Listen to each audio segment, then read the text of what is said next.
On tonight's programme, the Chancellor says she's asking us all to make a contribution. Critics say she's hiking taxes to pay for welfare. But we made these choices for a reason. Because after 14 years of Conservative government, working people demanded and deserved change. As expected, Rachel Reeves scraps the two-child benefit cap, which will help some of our poorest families. But there's a shock for motorists as electric cars face a new charge per mile. We'll have all you need to know. Also on the programme, the family trapped in a nightmare. A year after a devastating landslip, they're still waiting for repairs on their home to begin. And forget the golden fleece. Our very own ancient treasures are stealing the limelight at a glittering new exhibition.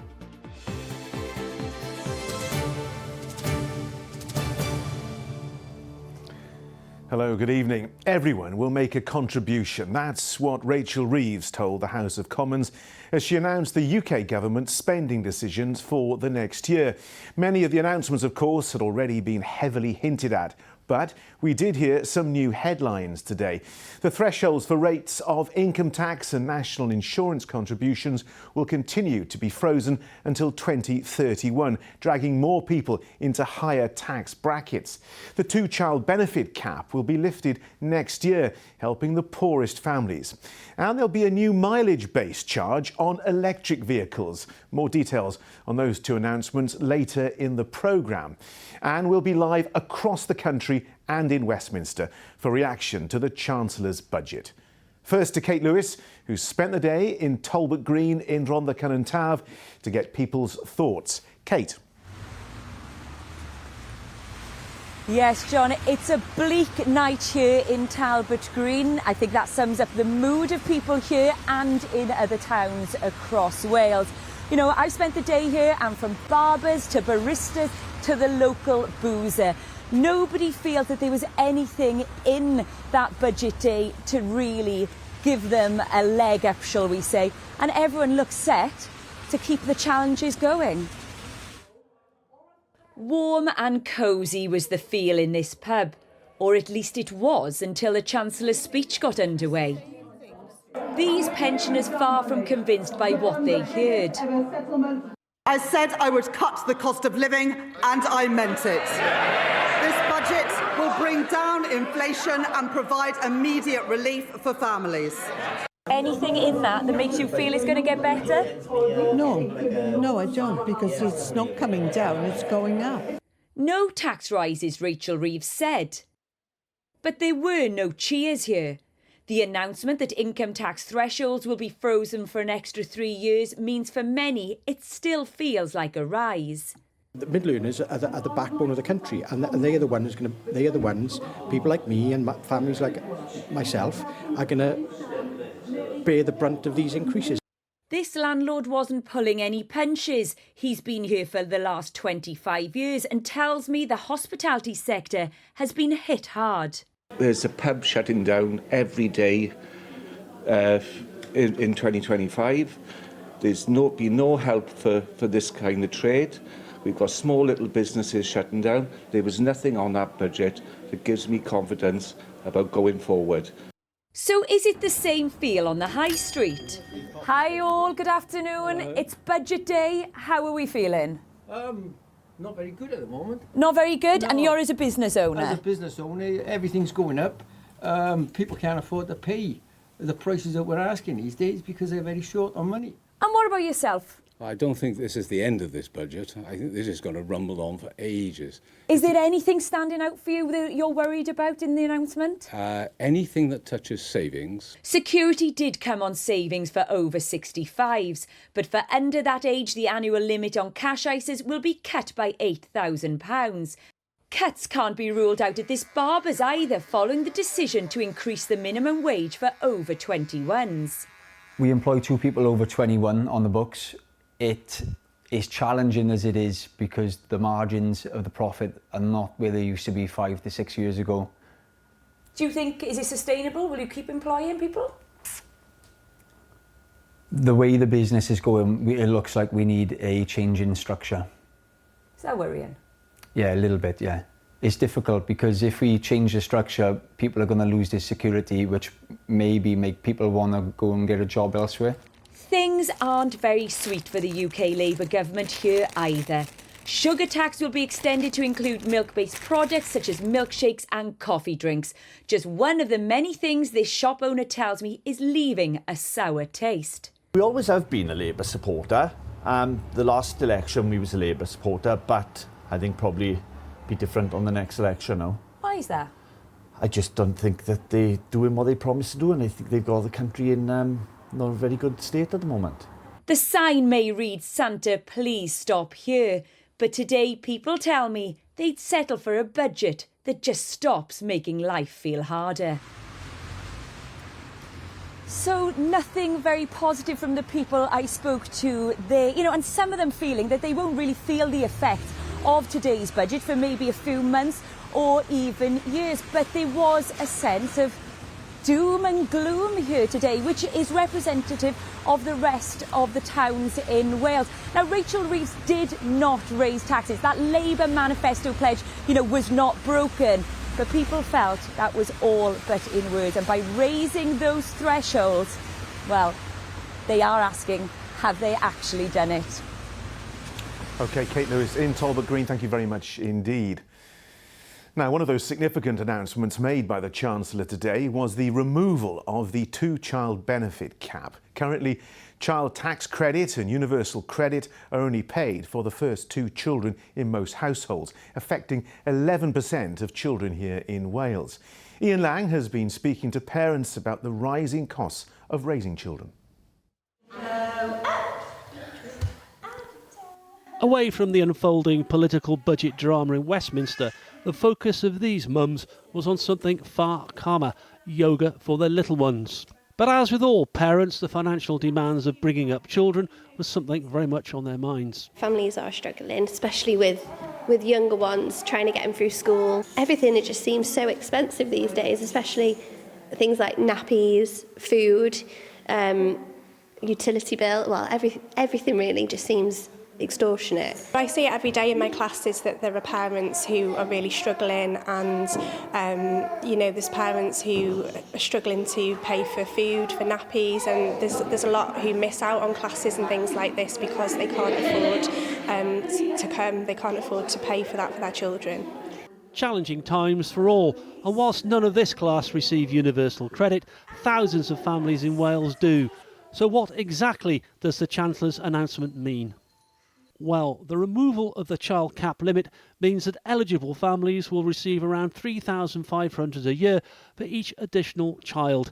It's estimated that the change will affect 65,000 children in Wales. That's 11% of all children. But there are differing opinions. The cap as it is today works well, and the right thing to encourage more people to get into work and to make sure people have the well-paid jobs to support their own family. The smartest way and the best place to invest money is early on in children's early childhood, particularly because that will just pay dividends in impact on their health, on their ability to access education and to progress from there. And that is better for all of our futures, particularly children's. But welcome it or not, it is a change that will help many struggling families. Ian Lang, ITV News, Prestatyn. Well, while there was some good news for many parents, electric car owners found out they'll be hit with a new mileage tax. From April 2028, drivers will be charged 3p a mile, which the Chancellor said will go towards maintaining roads. Well, Hamish Ausgerry is at an electric car showroom in Bridgend tonight. Hamish, what else do we know about this new tax? Good evening, John. Well, this budget certainly represents a change in the government's attitude towards taxing electric vehicles. As you said, Rachel Reeves, the Chancellor, announced that electric car drivers will pay 3p per mile from April 2028. Those with plug-in hybrids will pay 1.5p per mile. The Office for Budget Responsibility, the government's own fiscal watchdog, says that will work out at about half the cost that people driving petrol and diesel cars pay in fuel duty. There is concern among some in the industry that that will lead to fewer people making the investment into electric cars. But here at this showroom in Bridgend, they say it will still be cheaper to run an electric vehicle compared to one with petrol or diesel. Biggest difference in a positive is the luxury car tax bracket was £40,000, which attracted an additional £400 a year of road tax. That threshold has been taken to £50,000. So that's a huge, huge benefit because a lot of the electric cars are in that price category. So on top of that change, for people who still don't have electric vehicles, there was also an announcement that fuel duty will continue to be frozen until September next year, but will then rise incrementally back towards where it would have been had it been rising with inflation. So in this budget today, a range of measures that will impact drivers in Wales in different ways. Hamish Ausgerry in Bridgend, thank you very much indeed. Well, those are some of the major changes coming down the road. Let's head now to Westminster, where Adrian has some more political reaction. Adrian. John, this is a politically pivotal budget, and not just for Labour based here at Westminster, because, as you know, they're facing a difficult time in the polls, and this budget is seen as important to try to turn those things around. But the same is true for Welsh Labour back home, which is also facing a difficult time in the polls. So we'll want to see change to that situation happen as a result of this budget.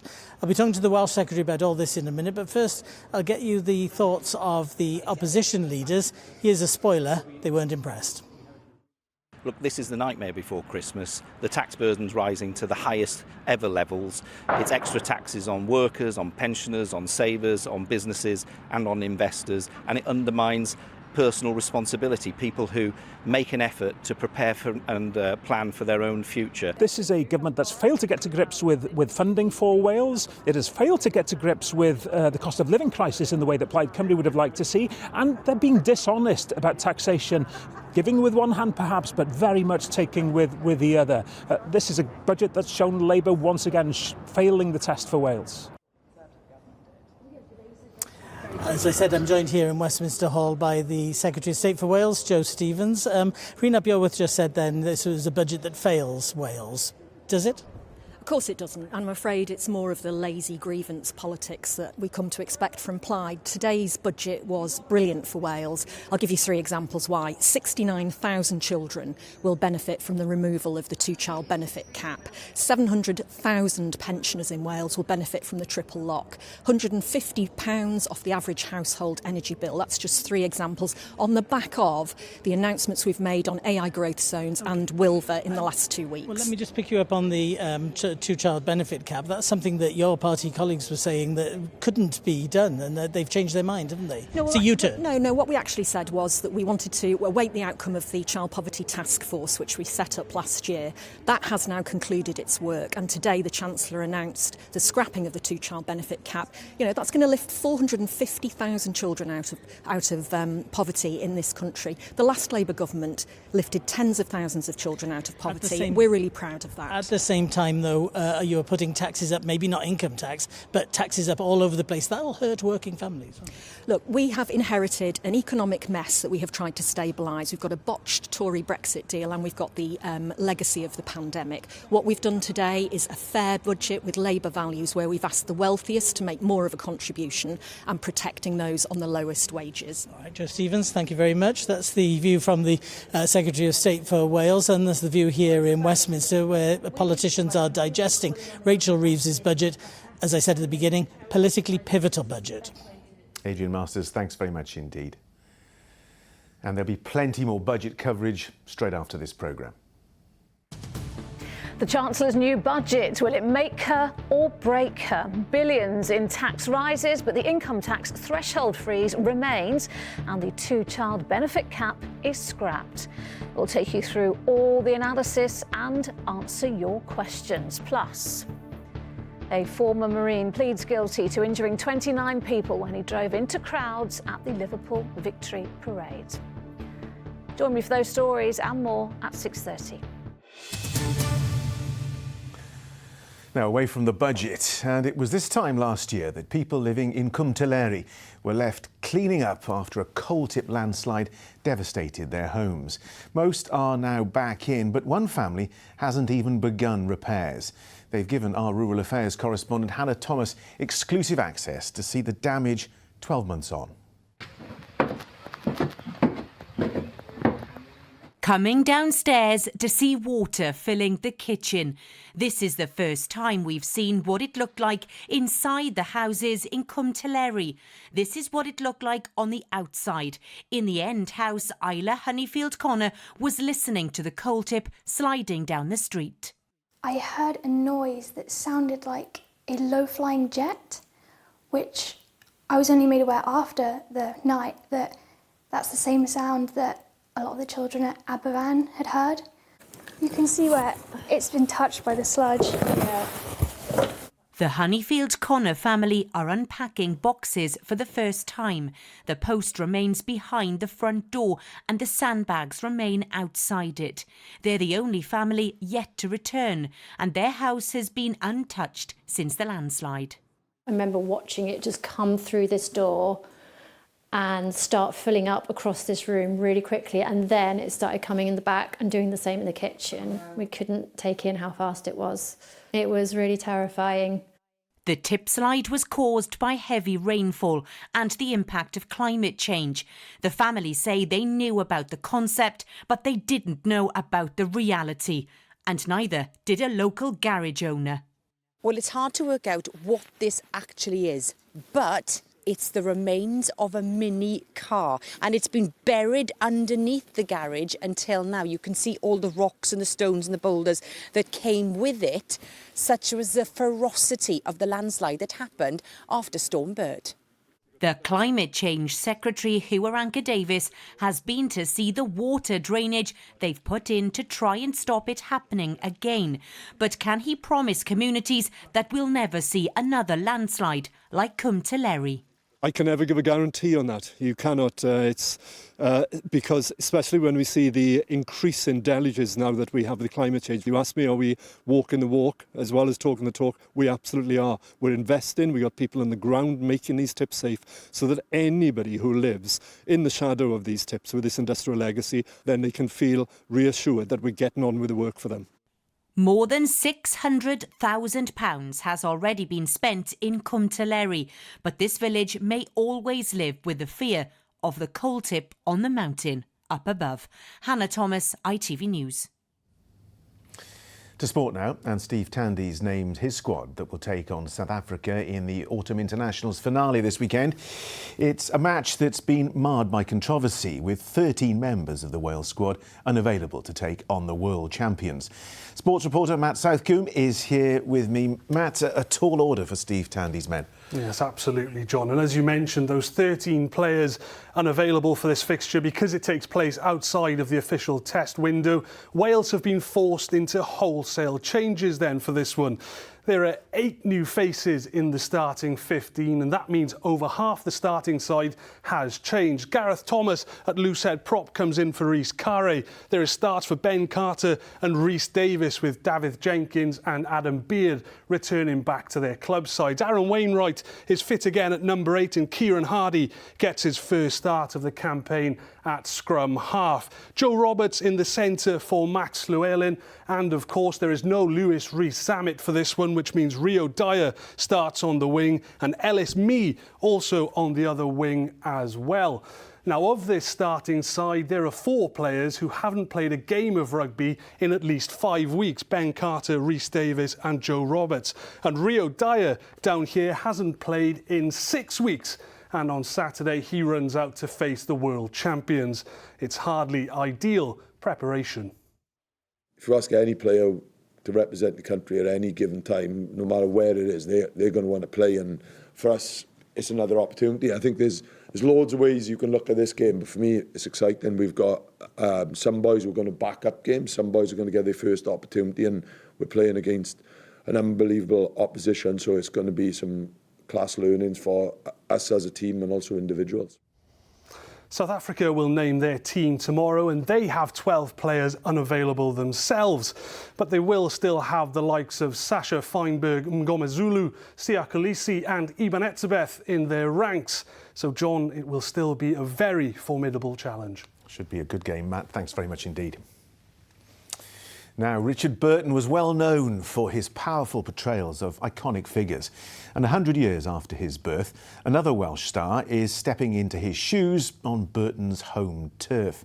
Emmy Award winner Matthew Rhys has returned to Wales to perform a one-man play about Richard Burton's life, including a special show in the village where Burton grew up. Rob Osborne caught up with him. And all the course of my life do show I'm not in the role of common men. During his lifetime, Richard Burton played many roles. Stop! Sorry, I'm just rehearsing lines. Stop! Now it's Matthew Rhys's turn to be Burton. Playing Burton can't be easy, can it? No, terrifying. Who am I, and who am I to think that I can or should? But those were real questions, you know, at the beginning. As much as he is an enormous hero to me, you know, when this project came about, there was a big part of me that was like, hang on a minute, who am I to think that I can? And then the opportunity was too much, and my ego got in the way, and here we are. And here isn't just anywhere; it's Bethel Chapel in Pontrhydyfen, where Burton himself would have attended, and where his memorial was held after his death. I've never experienced the specificity of these nerves today. It's a very specific set of nerves. And when we pulled up outside Bethel, I did have a moment going, oh, now it's real. Now I have to do it. And you know, understandably, the family are very protective of him. So my interpretation, my concern is, like, how will they accept my interpretation? My hope is I won't be thrown out of Capel Bethel. They're not going to do that. You don't know. Death had robbed me of my mother's love, and yet I was loved to death by all my sisters. So The play has had 5-star reviews, but this intimate setting is the last performance. Its aim has been to raise money for the new Welsh National Theatre. Well, basically, when Michael took over the WNT... Michael Sheen. Sorry. Sir Michael of Sheen. When Michael Sheen took over Welsh National Theatre, I wrote to him and said, you know, well done, mate. You know, he was like, look, whatever you want to do. And then I was like, I've got this tiny little window. It just so happens it's in November, which are the Burton centenaries. I can't do a production, obviously, at this time, but I can do a one-man show because I can rehearse that on my own. He said, yes, do it. No, he said, you are going to do it. And I went, yes, that's right, sorry. So if anybody else is watching who's Welsh and in Hollywood, perhaps they'd like to chip in as well and do something? Yes, dig deep, come over, do a one-man show.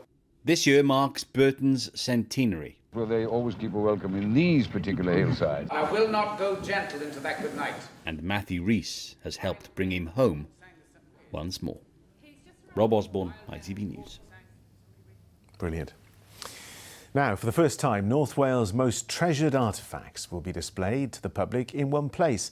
An exhibition just across the border at the Museum of Liverpool features ancient jewellery, historic coin hoards and the priceless mould gold cape. Nearly 4,000 years old, it's widely considered one of the finest gold objects from the Bronze Age. Well, Rob Shelley is live for us tonight in mould. Rob, but the cape no longer lives in mould, but it's still cherished where you are. Well, John, we've got a substitute because I'm here at a pub called the Gold Cape. Yep, the actual mould gold cape. Wandered down to live in the British Museum, but we've got the alternative one. The version in mould actually has tinsel on it. Obviously, it doesn't leave London, the original artefact, that much, but now it's had an almost homecoming 20 miles away, just over the border in Liverpool, so we decided to pack our passports and go and have a shufty. If you're lucky enough to catch the River Mersey on the right day with the right sky, it can almost look like someone's thrown gold into the water. Although, who'd be foolish enough to chuck gold away? Well, turn left into the Museum of Liverpool and you'll see a slightly dark room full of very glittery objects that all have one thing in common. They were hidden or lost or forgotten for hundreds or thousands of years. This is maybe the most beautiful thing that's ever come from Wales. Yep, that's right. This is the gold cape from mould. It was found in a burial in the early 1800s. We're staring at something 2,000 years before Christ existed, as they say. Yeah. Before the Romans, before all of that, before we had written records. This was undiscovered for what? 3,000 years? 3,000, 4,000 years. I know people have charisma, but this utterly has it as well, doesn't it? Maybe the beauty of this room is it's full of unanswered questions. We'll never know who made something like this gold rope called the Escaviog Torque, nor who wore it. Although we do know it once held up a fence for a bit until someone cleaned it up. So the story goes, so it was discovered by two brothers, and not realising that it was Bronze Age gold and a very unusual object, they used it for a practical purpose. This has become a sort of shared space, so the exhibition's in both English and Welsh. Chwarae teg there, Paul. Most of the hoards that we do tend to see are Roman hoards. So sort of in the 3rd century, there was a big sort of uproar in the Roman Empire. To uncover something which is the image of, you know, Marcus Aurelius or something like that, and he's looking at you for the first time that he's looked at anyone for over 1,000 years. Yeah, it's really quite special, and that's actually my favourite emperor. Good name drop. You find this store stops you in your tracks? Yeah. Sometimes we come in when it's closed, we just have a little wander around, cheer ourselves up, have a little look at it, a bit of a wonder. Yes. So, turn left at the liver birds, take your imagination and your sense of wonder, because there is something rather wonderful shining out in a dark season. Absolutely none of that is artifice, by the way. That is a room full of things that are beautiful and shiny and literally do stop you in your tracks. They make you look, which is wonderful. Now, obviously, Gold Cape was found in mould almost 200 years ago. An awful lot of people in Wales would quite like it back. It lives most of the time in the British Museum. I found out, thanks to this plaque here, that it was actually found on something called the Hill of Elves, although I haven't actually seen any elves knocking around mould today. But anyway, even though it does normally live in the British Museum doesn't do curry Thursdays.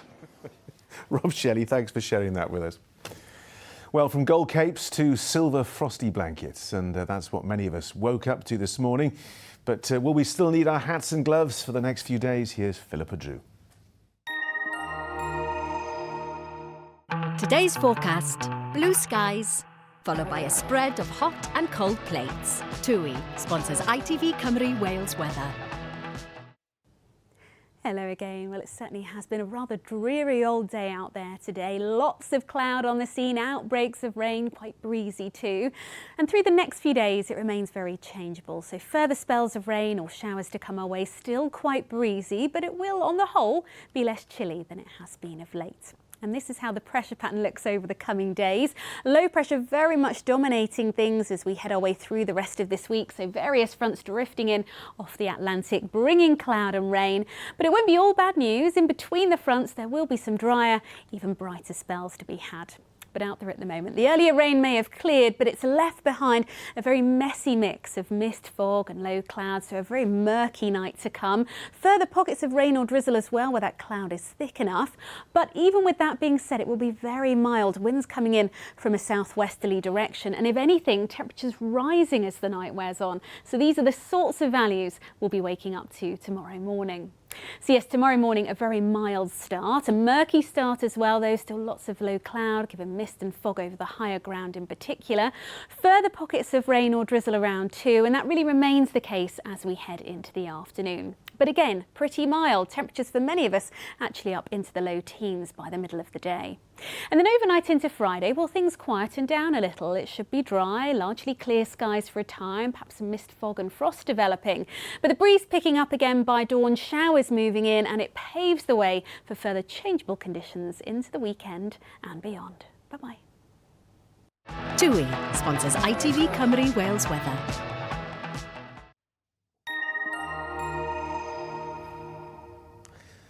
Our thanks to Philippa, and that is all from us this evening. There is plenty more reaction and analysis to the Chancellor's budget coming up next with Lucrezia Millerini.